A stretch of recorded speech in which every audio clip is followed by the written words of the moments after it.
ওগো মা তুমি এই ধরনের শ্রেষ্ঠ নেয়ামত, তোমারই পদতলে। সাল্লাল্লাহু আলাইহি ওয়াসাল্লাম সব সময় নারীদেরকে খুব বেশি সম্মান করতেন, কারণ নারীরা হচ্ছে মায়ের জাত, সম্মানিতা। আর বিশ্বনবী বলেছেন, আল জান্নাতু তাহতা আকদামি উম্মাহাতিকুম, তোমাদের মায়ের পদতলেই তোমাদের জান্নাত।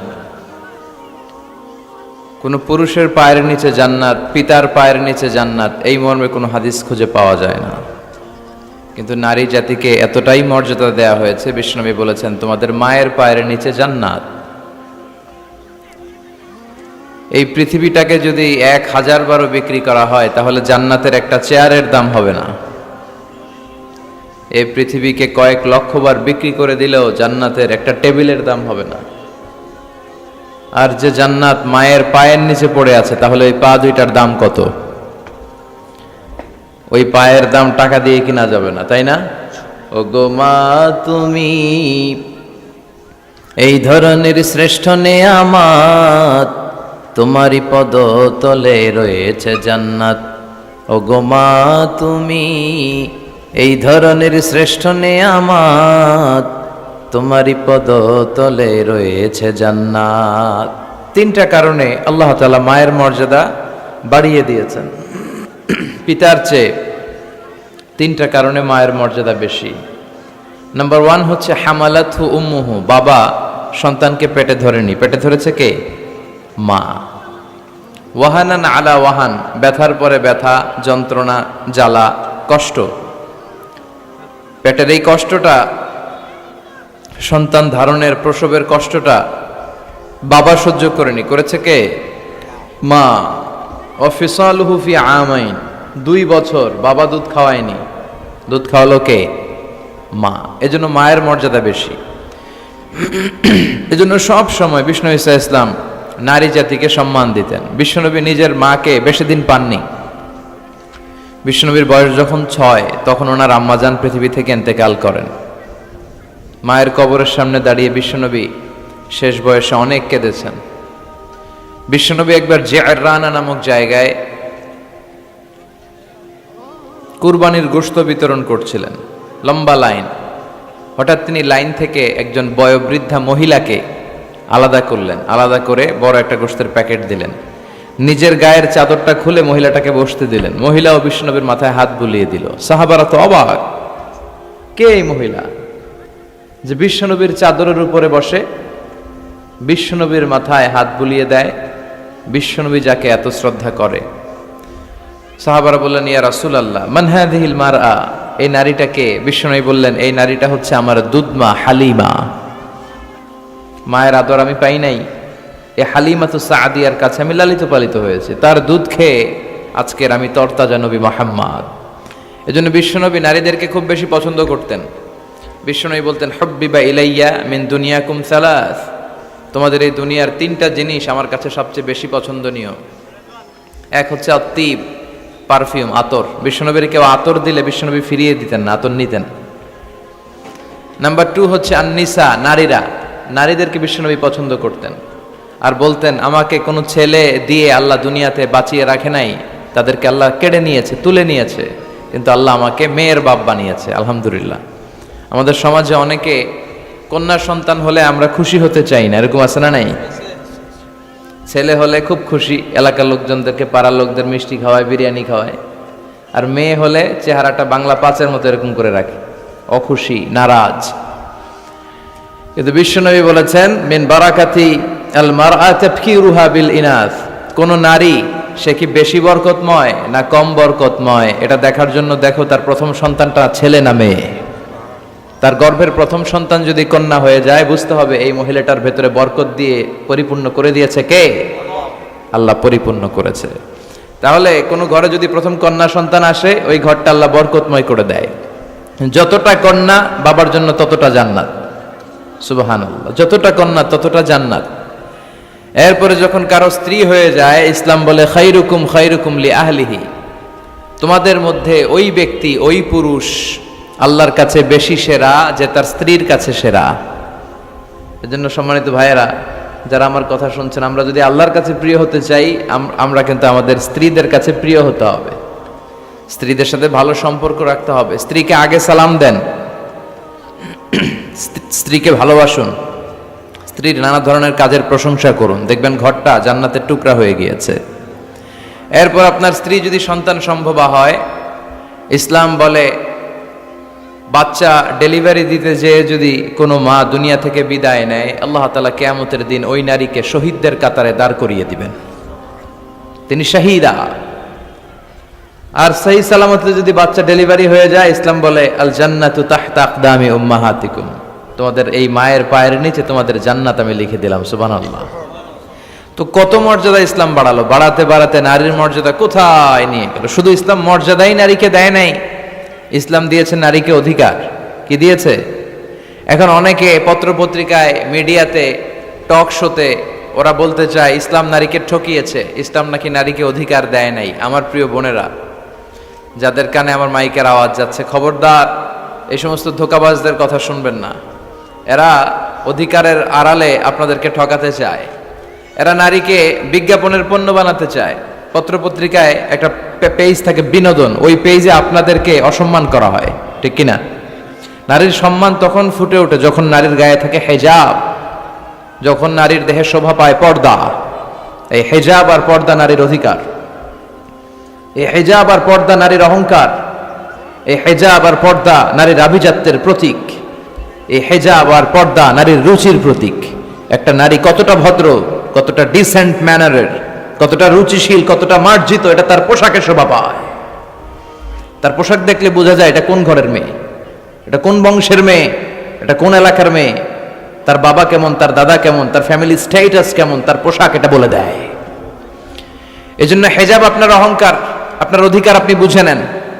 নারী অধিকারের কথা যারা বলে এরা আপনাদের ঠকায়, এরা আপনাদেরকে বানায় বিনোদনের পণ্য, বিজ্ঞাপনের পণ্য, বিলবোর্ডের পণ্য, রূপালী পর্দায় নেকেড উলঙ্গ অবস্থায় আপনাদেরকে প্রদর্শিত করতে চায়, গল্প কবিতার উপন্যাসে আপনাদের সম্ভ্রমহানি করতে চায়।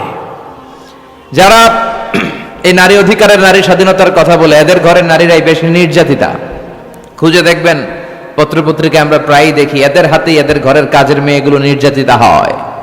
এজন্য নারীদেরকে সম্মান দিয়েছে ইসলাম, শুধু সম্মান, স্ট্যাটাস আর মর্যাদাই দেয় নাই। খেয়াল করে শুনবেন বোনেরা, ইসলাম আপনাদেরকে দিয়েছে অধিকার, আপনাদের অধিকারগুলো বুঝে নেবেন। কি অধিকার দিয়েছে আপনাদেরকে? ইসলাম আপনাদেরকে দিয়েছে ইবাদতের অধিকার। আপনি ইবাদত করবেন, আপনার বাবা, আপনার স্বামী আপনাকে বাধা দিতে পারবে না। বিশ্বনবী বলেছেন লা তামনাউ ইমা আল্লাহি মাসাজিদ আল্লাহ, খবরদার আল্লাহর দাসীদেরকে আল্লাহর ঘরে যেতে বাধা দিও না। মহিলাদেরকে মসজিদে যেতে বাধা দেয়া যাবে না, কিন্তু আমাদের দেশে বাধা দেয় কি দেয় না? জুরিতে কি অবস্থা? হ্যাঁ,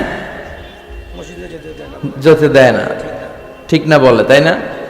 কিন্তু শপিং মলে যাইতে দেয়, পয়লা বৈশাখ পালন করতে দেয়, 31st নাইটে নাচানাচি করতে দেয়, 21শে ফেব্রুয়ারিতে ফুল নিয়ে যেতে দেয়। আর ভালোবাসা দিবসের তো কোনো কথাই নাই। 14 ফেব্রুয়ারি ওই দিন নিয়ে মুখ খোলে না, 31st নাইট নিয়ে মুখ খোলে না। শপিং মলে গেলে নারীদের কারণে চলাই যায় না, এমনভাবে চলে, ওইটা নিয়ে কথা বলে না। কিন্তু হেজাব পরে পুরুষ ঢুকবে এক রাস্তা দিয়ে, মহিলা ঢুকবে আরেক রাস্তা দিয়ে, ওইটার ব্যাপারে নাকি ফিতনা শুরু হয়ে যায়। এগুলো মূর্খ, এগুলো বুঝে না। ফিতনা হবে কেন? আপনি সিকিউরিটি দিবেন। বিষ্ণু বলেছেন, দেখেন কি অধিকার দিল, লা তামনাউ ইমা আল্লাহি মাসাজিদ আল্লাহ, আল্লাহর বান্দীদেরকে আল্লাহর ঘরে যেতে বাধা দিও না। বাবাও বাধা দিবেন না, স্বামীরাও বাধা দিবেন না। আস্তে আস্তে আস্তে আস্তে করে সমাজে এই পরিবেশ গড়ে তোলেন। এমন মসজিদ হবে, মসজিদের এক পাশ দিয়ে ঢুকবে পুরুষেরা, অন্য পাশ দিয়ে ঢুকবে নারীরা, যাতে কোনো ফিতনা তৈরি না হয়। আর মসজিদে ঢুকলে ফিতনা হবে কে বলেছে? মসজিদে তো নারীরা আসে ইবাদতের জন্য, এজন্য তাদেরকে যেন আমরা বঞ্চিত না করি। ইসলামের দেয়া নারীর প্রথম অধিকার হচ্ছে ইবাদতে অধিকার। কিস অধিকার? ইবাদতে অধিকার। নারীদেরকে বাধা দেয়া যাবে না। ইসলাম নারীকে 2 নাম্বার যে অধিকারটা দিয়েছে সেটা হচ্ছে উত্তরাধিকার সম্পদে সম্পদ পাওয়ার অধিকার। বাবার কাছ থেকে সম্পদ শুধু ছেলেরাই পায় না, মেয়েরাও পাবে। এটা কার আইন? ইউসিকুমুল্লাহু ফি আওলাদিকুম লিযযাকারি মিসলু হাজ্জিল উনসায়াইন। আল্লাহ বললেন আমার দেয়া বিধান হচ্ছে বাবার সম্পত্তিতে শুধু ছেলেদেরই অধিকার নয়, মেয়েদের অধিকার আছে। ছেলে যদ্দূর পাবে মেয়ে পাবে তার অর্ধেক। আমার বোনেরা, আপনাদের অধিকার বাবার কাছ থেকে আপনারা বুঝে নেবেন। ছেলেকে যদি বাবা 2 লক্ষ টাকা দেয়, মেয়েকে দিতে হবে কয় লাখ? কথা বলো, 1 লাখ। ছেলেকে যদি বাবা 4টা প্রাইভেট কার কিনে দেয়, মেয়েকে দিতে হবে কয়টা? কার আইন? আল্লাহর আইন। এই আইনে উল্টাপাল্টা করা যাবে? ইউসিকুমুল্লাহু ফি আওলাদিকুম লিযাকারি মিসলু হাজ্জিল উনসায়াইন। এটা আল্লাহর দেয়া আইন, এই আইনে উল্টাপাল্টা করা যাবে না। নারীদের অধিকার আছে সম্পদে। অনেক বাবা মা ছেলের হাতে সব তুলে দেয়, মেয়েকে কিছুই দেয় না, বলে মা তোর জন্য দোয়া করে দিলাম। কি করে দিলাম? দোয়া। তো দোয়া শুধু মেয়েদের জন্য কেন? ছেলেকেও তো দোয়া করবেন। ওয়ালাইকুম আসসালাম, বসেন। ছেলেকেও দোয়া করবেন, মেয়েকেও দোয়া করবেন। যে যেটা পাওয়ার উপযুক্ত প্রাপ্য, তার প্রাপ্যটা তাকে বুঝিয়ে এরপরে হাত তুলে দোয়া করবেন। তাহলে ইসলাম নারীকে ঠকায় নাই। অনেক মা আছে ছেলের পাতে ভালো ভালো খাবার দেয়, মেয়েকে ঠকায়, আছে না নাই? জুরিতে বোধহয় এগুলো চলে না। ছেলের পাতে দেয় মুরগির রাং, মেয়ের পাতে দেয় মুরগির ঠ্যাং। কিতা খাও তোমরা? ঠ্যাং খাওনি? হ্যাঁ, ট্যাং। তো ছেলের পাতে মুরগির রান, মেয়ের পাতে মুরগির ঠ্যাং। আহা, তো মেয়ের কি মুরগির রান খেতে মনে চায় না? চায়। যেই মা, যেই বাবা ছেলের পাতে মুরগির রান দেয়, মেয়ের পাতে মুরগির ঠ্যাং দেয়, ওই দেখবেন অনেক সময় ওই মা বাবার শেষ জীবনটা ছেলের বাড়িতে কাটে না, কাটে মেয়েদের বাড়িতে। প্রকৃতির একটা রিটার্ন আছে, আল্লাহর একটা খেলা আছে, ওই খেলাটা আল্লাহ খেলে দিবে শেষকালে। আল্লাহু আকবার। তাহলে ইসলাম নারীকে দিয়েছে ইবাদতে অধিকার, ইসলাম নারীকে দিয়েছে সম্পদে অধিকার। ইসলাম নারীকে 3 নম্বর যে অধিকারটা দিয়েছে, আল হুকুক ফিল মাহার, মোহর পাওয়ার অধিকার। প্রতিটা নারী বিয়ের সাথে সাথে তার হাজবেন্ডের কাছে মোহর আনার অধিকার আছে। সুবহানাল্লাহ। ওয়া আতুন নিসা সাদুকাতিহিন্না নিহলা, তোমরা সন্তুষ্ট চিত্তে তোমাদের স্ত্রীর হাতে মোহরানা তুলে দাও। কার আইন? আল্লাহর আইন। এখন এই মোহরানাও নাই। মোহরানার উল্টা পিঠে আমরা ঢুকাইছি যৌতুক। কি ঢুকাইছি? আল্লাহ দিল মোহরানা, আমরা নেই যৌতুক। কত বড় ডাকাত! এগুলো ডাকাত। সিলেটে কমনি? আচ্ছা, আলহামদুলিল্লাহ। এই মাহার আমরা দিয়ে দিব স্ত্রীর হাতে, এটা তার অধিকার। অনেক স্বামী স্ত্রীদেরকে বঞ্চিত করে, ঠকায় আর মাফ চায়। কি করে? কত বড় ডাকাত! বাসর রাত হচ্ছে ভালোবাসার রাত, বেটা ভালোবাসা হবে খালি। ওই রাতে পাদের মাফ চায়, কে মাফ করি দাওয়ারে। আহা, বুঝলো না ইসলামটারে, চিনলো না, শিখলো না। এজন্য মোহরানা দিতে হবে স্ত্রীকে। আল্লাহ বললেন নেহলা, সন্তুষ্ট চিত্তে দিবি, মনের মধ্যে যেন খুঁতখুঁতি না থাকে। ফ্যামিলিটারে বরকতময় করে দিবে কে? আল্লাহ ফ্যামিলিটারে বরকতময় করে দিবে। তাহলে মোহরানার অধিকার দেখেন কত অধিকার দিল। 4 নম্বর ইসলাম নারীকে দিয়েছে আল হুকুক ফিত তালিম, শিক্ষা অর্জনের অধিকার, জ্ঞান অর্জনের অধিকার। জ্ঞান অর্জন শুধু আমরা করব না, আপনার ছেলেকে স্কুলে পাঠান, শুধু এতটুকু না, আপনার ছেলেকে এবং আপনার মেয়েকে উভয়কে স্কুলে পাঠান। আপনার ছেলেকেও মাদ্রাসায় পাঠান, মেয়েকেও মাদ্রাসায় পাঠান। জ্ঞান অর্জন তার অধিকার। বিষ্ণু বলেছেন তলাবুল ইলমি ফারিদাতুন আলা কুল্লি মুসলিম ওয়া মুসলিমা, প্রত্যেক মুসলিম নারী পুরুষ উভয়ের জন্য জ্ঞান অর্জনকে ফরজ করে দিয়েছে কে? এটা ফরজ। পুরুষরাও যেমনি শিক্ষিত হবে, নারীরাও শিক্ষিত হবে। নারীর শিক্ষিতা হতে কোনো বাধা নাই, যে কোনো পেশা গ্রহণে নারীর বাধা নাই। শর্ত হচ্ছে নারীকে হেজাব মেনটেন করতে হবে, পর্দা মেনটেন করতে হবে, তার সেফটি অ্যান্ড সিকিউরিটি এটা নিশ্চিত করতে হবে। তার ওয়ার্কিং প্লেসে যদি সেফটি সিকিউরিটি থাকে, হেজাবের সাথে সে ব্যবসায়ী হতে পারে, সে চাকরিজীবী হতে পারে, সে ডাক্তার হতে পারে, সে ইঞ্জিনিয়ার হতে পারে, সে সব হতে পারে। এই অধিকার নারীকে দিয়েছে কে? আল হুকুক ফিত তালিম, শিক্ষার্জনের অধিকার, জ্ঞানার্জনের অধিকার ইসলাম নারীকে দান করেছে। 5 নম্বরে ইসলাম নারীকে দিয়েছে হুসনুল মুআশারা, ভালো আচরণ পাবার অধিকার। ওয়া আশিরুহুন্না বিল মা'রুফ, আল্লাহর আদেশ, খবরদার স্ত্রীদের সাথে খারাপ আচরণ করো না, ভালো আচরণ করো। অনেক স্বামী আছে স্ত্রীর সাথে খারাপ আচরণ করে, কখনো হাসি দেয় না, মুখটা গোমরা করে রাখে, আছে না নাই? সব সময় ঝিরকি দিয়ে কথা বলে, রাগ দেখায়, বাবুগিরি দেখায়, সাহেবগিরি দেখায়, এরকম ডাকাইত আছে না নাই? বিশ্বনবীর মুখে সবসময় এক চিলতে হাসির ছোঁয়া লেগেই থাকতো। মা আয়েশা বলে, এত বছর বিশ্বনবী সংসার করলাম, একদিনও বিশ্বনবীকে আগে সালাম দিতে পারি নাই। সবসময় বিশ্বনবী আগে সালাম দিতেন। আপনারা ঘরে হাজব্যান্ড যারা আছেন, দু চারজনের দিকে যারা আছেন, ঘরে ঢুকেই স্ত্রীকে আগে সালাম দিয়ে দিবেন, আর স্ত্রীও সবসময় ওত পেতে বসে থাকবেন যে দেখি আমি আগে দিতে পারি কিনা। এইভাবে আপনাদের মধ্যে যদি সালামের কম্পিটিশন হয়, ছেলে মেয়েগুলোরে আল্লাহ আল্লাহ বানায় দিবে কে? আমরা চাই আমাদের ফ্যামিলিগুলো জান্নাতি ফ্যামিলি হোক, আমাদের ছেলে মেয়েগুলো আল্লাহ আল্লাহ হোক। এজন্য আমরা যেন স্ত্রীর প্রশংসা করি, তার রান্নার প্রশংসা করবেন, সৌন্দর্যের প্রশংসা করবেন, তার যত ভালো দিক, তার মেধা, তার জ্ঞান, সবকিছুর প্রশংসা করবেন। 5টা অধিকার। 6 নম্বর, ইসলাম নারীকে দিয়েছে উপার্জনের অধিকার। কিসের অধিকার? উপার্জন, আলাদা উপার্জন। ইসলাম বলে হাজব্যান্ডের ব্যালেন্স আলাদা, স্ত্রীর ব্যালেন্স আলাদা। আমাদের দেশে অনেকে যাকাত যখন পে করে, যে ভুলটা করে সেটা হচ্ছে তারা হাজব্যান্ড ওয়াইফ মিলে একসাথে যাকাত দেয়। No, it's too individual. এখানে দুইটা আলাদা ব্যক্তি। হাজব্যান্ডের সম্পদ হাজব্যান্ডের হিসাব, ওয়াইফের সম্পদের ওয়াইফের হিসাব। যাকাত একসাথে দেয়া যাবে না, দুইজনের ব্যালেন্স আলাদা। ইসলাম বলে দুইজনের আলাদা ব্যালেন্স। স্ত্রীর সম্পদ থাকতে পারে অনেক, সে তার সম্পদের হিসাব করে হালানিল হাউল, 1 বছর হলো কিনা, নিসাব পরিমাণ হলো কিনা যাকাত দিবে। হাজব্যান্ডের সম্পদ থাকতে পারে অনেক, হাজব্যান্ড তার হিসাব করে সে যাকাত দিবে। এমনকি হাজব্যান্ড যদি গরিব হয়, স্ত্রী তার হাজব্যান্ডেরও যাকাত দিতে পারে। মাসালাটা জেনে নেন। হাজব্যান্ড যদি গরিব হয়, তাহলে স্ত্রী যদি সম্পদশালী হয়, তাহলে স্ত্রী তার হাজব্যান্ডকেও কি দিতে পারে? যাকাত দিতে পারে। কিন্তু স্ত্রী যদি গরিব হয়, হাজব্যান্ড তার স্ত্রীকে যাকাত দিতে পারে না। এর কারণ স্ত্রীর ভরণ পোষণ দেয়া হাজব্যান্ডের দায়িত্ব, আর স্বামীরে চালানো বউয়ের দায়িত্ব না। সুবহানাল্লাহ পড়েন। কত সহজ করে দিল ইসলাম নারীকে। নারীর জন্য জান্নাতে যাওয়া খুব সহজ। তার এক পা, নারীর এক পা জান্নাতে এমনি ঢুকে আসে। আর কিছু কাজ করলে, 4টা কাজ করলে বাকি পাটাও জান্নাতে ঢুকাই দিবে কে? বিশ্বনবী বলেছেন, 4টা কাজ যদি কোনো নারী ঠিকঠাক মতো এই দুনিয়ার বুকে করতে পারে, আল্লাহ তাআলা 8টা জান্নাতের দরজা ওই নারীর জন্য খুলে দিবে।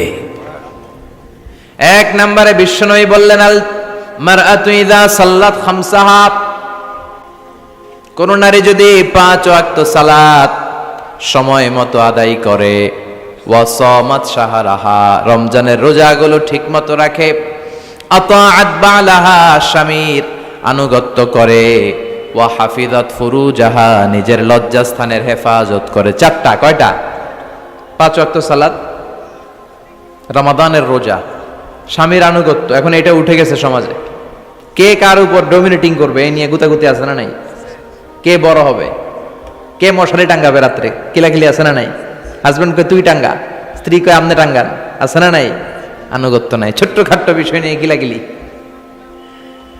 এজন্যই ফ্যামিলির মধ্যে শান্তি নাই। আমার বোনেরা, এই যে মহিলা সমাবেশে আসছেন, যাদের বিয়ে হয়েছে, হাজবেন্ড পেয়েছেন, এই হাজবেন্ড আপনার হীরার টুকরা, এটা আপনার জান্নাত। বিশ্বনবী বলেছেন, আল্লাহ ছাড়া কারো পায়ের সামনে যদি সিজদা দেওয়া জায়েজ হতো, সবগুলো নারীকে বলতাম স্বামীর পায়ে সিজদায় লুটিয়ে পড়ো। আল্লাহ ছাড়া যেহেতু কারোর সামনে সিজদা দেওয়া যায় না, তাই আমি এটা বলি না। যদি জায়েজ হতো, সব নারীকে বলতাম স্বামীর পায়ে লুটিয়ে পড়ো, স্বামী তোমার জান্নাত। 5 ওয়াক্ত সালাত পড়বেন, রমাদানের রোজা রাখবেন, স্বামীর আনুগত্য করবেন, নিজের লজ্জাস্থানের হেফাজত করবেন, নিজের সতীত্ব, নিজের সম্মানের হেফাজত করবেন।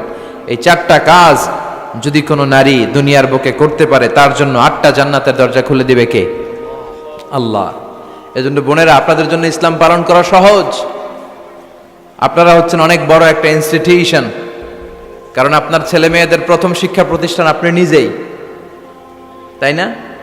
যারা সিলেটের ছেলেপেলে, এরা সিলেটি ভাষা পারে কেমনে? এর মার কাছ থেকে শিখে। ঢাকায় পোলা পানিটা ঢাকায় কয় কেমতে? ঢাকার মায়ের কাছে শিখে। নোয়াখালীর ছেলেরা নোয়াখালী হয় কেমনে? ছোটবেলা থেকে মা বলে নোয়াখালী, পানিরে কয় হানি, পান রে কয় হান। তো ছোট বাচ্চা এটাই শিখে। আমেরিকান ছোট ছোট বাচ্চা ইংরেজি পারে কেমনে? ওর মার থেকে শিখে। তাহলে মা প্রথম শিক্ষা প্রতিষ্ঠান নয়? মা হচ্ছে the first institution for every child. পৃথিবীর সব মানব শিশুর জন্য মা হচ্ছে প্রথম শিক্ষা প্রতিষ্ঠান। এজন্য আমি বলি, বাপ ভালো তার বেটা ভালো তাই, মা ভালো তার ঝি, গাই ভালো তার দুধ ভালো রে, দুধ ভালো তার ঘি। বাপ যদি ভালো তো বেটা ভালো, মা ভালো তো ঝি ভালো, দুধ গাই ভালো তো দুধ ভালো, দুধ ভালো তো ঘি ভালো। তাই না? এই নারীদের পেট হচ্ছে খনি, তেলের খনি, গ্যাসের খনি, স্বর্ণের খনির চেয়ে আমি বলি এটা দামি খনি। এই নারী যদি হেজাব মেনটেন করে, কোরআন পড়ে, সুন্নাহ পড়ে, তাহলে এই নারীর পেট থেকে বড় বড় আল্লাহওয়ালা বেরোবে, দেশপ্রেমিক লোক বেরোবে, ভদ্র, সালেহ, শহীদ, নবী, সিদ্দিক এরা বেরিয়েছে, ঠিক কিনা? আরে একই নারী যদি ইসলাম না মানে, স্বামীর আনুগত্য না করে, সালাত না পড়ে, কোরআন সুন্নাহ না মানে, তাহলে এই পেট থেকে বড় বড় ডাকাত, দুর্নীতিবাজ, দেশের সম্পদ যারা লুণ্ঠন করে, অন্যকে হত্যা করে, জুলুম নির্বিচারে করে, এরকম ডাকাত বেরোবে। এই জন্য নারীরা সবচেয়ে বড় সম্পদ। বিষ্ণু বলেছেন, দুনিয়া কুল্লুহা মাতা ও খায়রু মাতা'আদ দুনিয়া আল মারআতুস সালিহা। এই দুনিয়ার সব কিছু হচ্ছে সম্পদ, আর এই সব সম্পদের মধ্যে সবচেয়ে দামি সম্পদ হচ্ছে নেককার নারীরা। তার মানে এই জুরিতে যা তোমরা দেখো সব সম্পদ, আর এই সব সম্পদের মধ্যে দামি সম্পদ এই প্যান্ডেলের ভিতরে যারা আছে এরা নেককার না? নেককার না হলে ওয়াজ শুনতে আসতো? এই প্যান্ডেলের ভিতরে যে বোনেরা, এরা পৃথিবীর সবচেয়ে দামি সম্পদ। এজন্য নিজেকে চিনেন, নো দাই সেলফ। আপনারা যে কতটা দামি, আপনারা যে কতটা সম্ভাবনাময়ী, এটা একটু বুঝবার চেষ্টা করেন। আবার বিশ্বনবী নারীদেরকে অনেক বিষয়ে সতর্ক করেছেন যে খবরদার এগুলো করো না। নারীদেরকে টাইট ফিটিং জামা পরতে নিষেধ করেছেন। আল কাসিয়াত, আল আরিয়াত, আল মাইলাত, আল মুমিলাত। কিছু কিছু বোনেরা এমন টাইট বোরকা পরে তার দেহের সব উঁচু নিচু ভাঁজ টের পাওয়া যায়, পুরুষরা আরো বেশি আকৃষ্ট হয়। এই বোনদের ব্যাপারে আমি বলি, বিষ্ণু বলেছেন, লা ইয়াদখুলনাল জান্নাতা ওয়া লা ইয়াজিদনা রিহাহা। তারা জান্নাতে তো ঢুকবেই না, জান্নাতের ঘ্রাণও এদের নাকে লাগবে না। এখান থেকে জান্নাতে পৌঁছতে আরো 500 বছরের রাস্তা, এত দূরে থাকতেই জান্নাতের ঘ্রাণ আপনার নাকে এসে ধাক্কা দিবে। তারপর ওই নারীরা জান্নাতে ঢুকতে পারবে না। টাইট ফিটিং জামা আছে না নাই? এখন বোরকার মধ্যে অনেক ডিজাইন, ইদানিং এদিকে কিছু ডিজাইন করে পরে, এদিকে করো না, এদিকে করো না, এদিকে করো না, 4টা গম্বুজ বানায় এই জায়গায়, আছে না নাই? এগুলো করে, তো এগুলো করলে তার পর্দার চেয়ে তার সৌন্দর্যের প্রকাশ আরো বেশি হয়ে যায়। এরপরে বিশ্বনবী নিষেধ করেছেন, ঝাঁঝালো পারফিউম দিয়ে বেরোতে নিষেধ করেছেন। আমার বোনেরা নিজেদেরকে ক্লিন রাখবেন, পরিচ্ছন্ন রাখবেন অলওয়েজ। আপনি গায়ে ডিওডোরেন্ট, দুর্গন্ধনাশক পারফিউম দিতে পারেন, তবে সেটা জামার ভেতরে, বাইরে যেন প্রকাশ না পায়। অনেক মহিলা সেজে গুজে বোরকাটা পরে বোরকার উপরে মারে 2টা, আছে না নাই? এই ঝাঁঝালো গন্ধ আশেপাশের যতগুলো পুরুষের নাকে যাবে আপনার প্রতি আকৃষ্ট হবে। বিশ্বনবী নারীদেরকে জানিয়াদের সাথে তুলনা করেছেন, বলেছেন এরা জিনাকারী, এরা পর্দাওয়ালী নয়, এরা বোরকা পরে বেরোলেও লাভ হবে না, এরা জিনাকারিনী। কারণ এরা এদের গায়ের ঝাঁঝালো পারফিউম, সুগন্ধি দিয়ে পরপুরুষকে আকৃষ্ট করার চেষ্টা করেছে। এটা একেবারে নিষেধ, এটা করবেন না। তাহলে টাইট ফিটিং বোরকা পরবেন না, ঢিলে ঢালা পরবেন, পাতলা জামা পরবেন না যে জামা দিয়ে আপনার শরীর দেখা যায়। নাম্বার 3, ঝাঁঝালো কোনো পারফিউম গায়ের মধ্যে মাখবেন না। নাম্বার 4, বিষ্ণু বলেছেন খবরদার আলগা চুল লাগাবে না কোনো নারীরা। লাগায় অনেকে, জুরিতে এগুলা নাই। অনেক নারীর চুল হয়তো ছোট, সে আলগা চুল লাগায়া সুন্দরী সাজে, বিশ্ব সুন্দরী ঐশ্বরিয়া রায় হইতে চায়, আছে না নাই? না, আল্লাহ যেটা দিয়েছে ওটাতে আপনি সন্তুষ্ট থাকেন, আলগা চুল লাগাবেন না। এরপর বিষ্ণু ব্রু প্লাক করতে নিষেধ করছে। ব্রু প্লাক আছে না? পার্লারে গেলে কিভাবে যেন এদিক দিয়ে ব্রু প্লাক করে একেবারে চিকন করে দেয় এই 2টা। হ্যাঁ, না, এটা নিষেধ। ব্রু প্লাক করতে বিশ্বনবী নিষেধ করেছেন। আমার বোনেরা আপনারা এটা করবেন না। এরপরে বিশ্বনবী নিষেধ করেছেন তোমরা একে অপরকে লাআনত দিবে না। 2 কারণে নারীরা জাহান্নামে যাবে বেশি। বিশ্বনবী মেরাজ থেকে এসে বললেন, ইয়া মা'আশারান নিসা, ও নারীরা, তাসাদ্দাকনা, তোমরা বেশি বেশি সদকা করো, দান খয়রাত করো। নারীরা বললেন কেন? আমাদের বললেন কেন? বিশ্বনবী বললেন, উরিতু কুন্না আকসারা আহলিন নার, আমি জাহান্নামে দেখেছি পুরুষের চেয়ে নারীরাই বেশি জাহান্নামী হবে। কি কারণে? 2টা কারণ। তাকফুরনাল আশিরা, সবাই না, অধিকাংশ নারীরাই স্বামীর অস্বীকৃতি করে।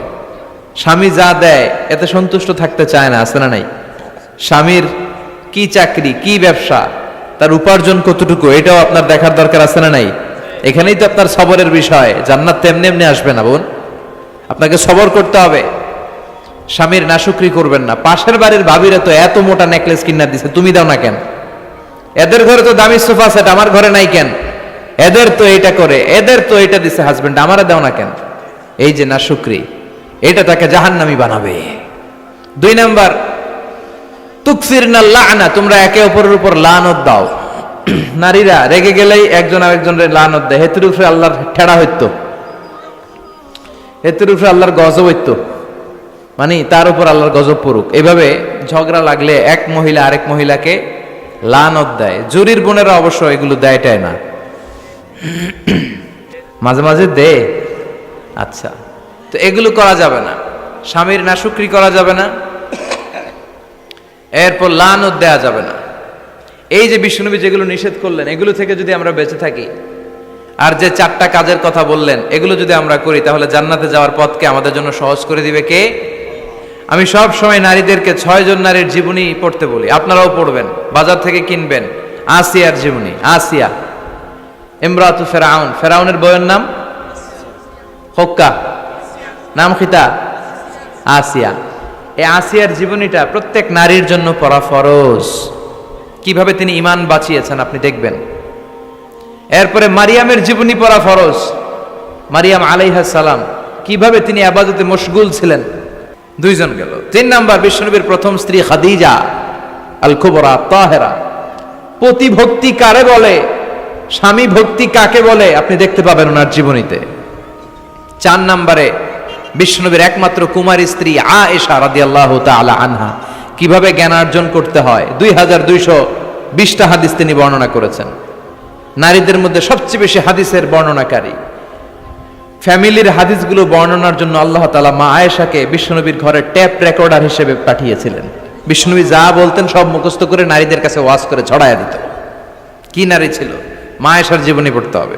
সবশেষে বিশ্বনবীর কলিজার টুকরা, নয়নের পুটলি ফাতেমাতুল আজ-জাহরা, এই ফাতেমাতুজ জাহরার জীবনী পড়তে হবে। তার জীবনী থেকে আপনি পাবেন কিভাবে পর্দা করতে হয়। উনি মরার আগে আলীকে বলে গেলেন, আলী, জীবদ্দশায় আমারে কেউ দেখে নাই, নবীর মেয়ে মোটা না চিকন, লম্বা না খাটো। মরার পরেও বেশি মানুষে জানাজায় আসতে বলো না, রাত্রিবেলা অল্প কয়েকজন লোককে নিয়ে জানাজা দিয়ে আমার কবর দিয়ে দিও। কেমন করে আপনি নিজেকে সেভ করবেন, এই শিক্ষা মা সাইয়্যিদাতুনা ফাতেমাতুজ জোহরার জীবনীতে আছে না নাই? তাহলে এই কয়েকজন নারীর জীবনী পড়তে হবে। আর যে 4টা কথা বিশ্বনবী বলেছেন, এগুলোর উপর আমল করতে হবে। তাহলে আমাদের নারীদেরকেও জান্নাতি বানাবে কে? আল্লাহ। তুমি আমাদের মাদেরকে, বোনদেরকে, আমাদের নারীদেরকে তুমি খাদিজাতুল কুবরার মতো কবুল করো, আয়েশা সিদ্দিকার মতো মহিয়সী নারী হিসেবে কবুল করো, ফাতেমাতুজ জাহরার মতো এরকম পর্দানিশীল নারী হিসেবে কবুল করো। আল্লাহ তাআলা আমাদের সবাইকে কথাগুলো বুঝার ও আমল করার তৌফিক দান করুক। আমরা পড়ি আমিন।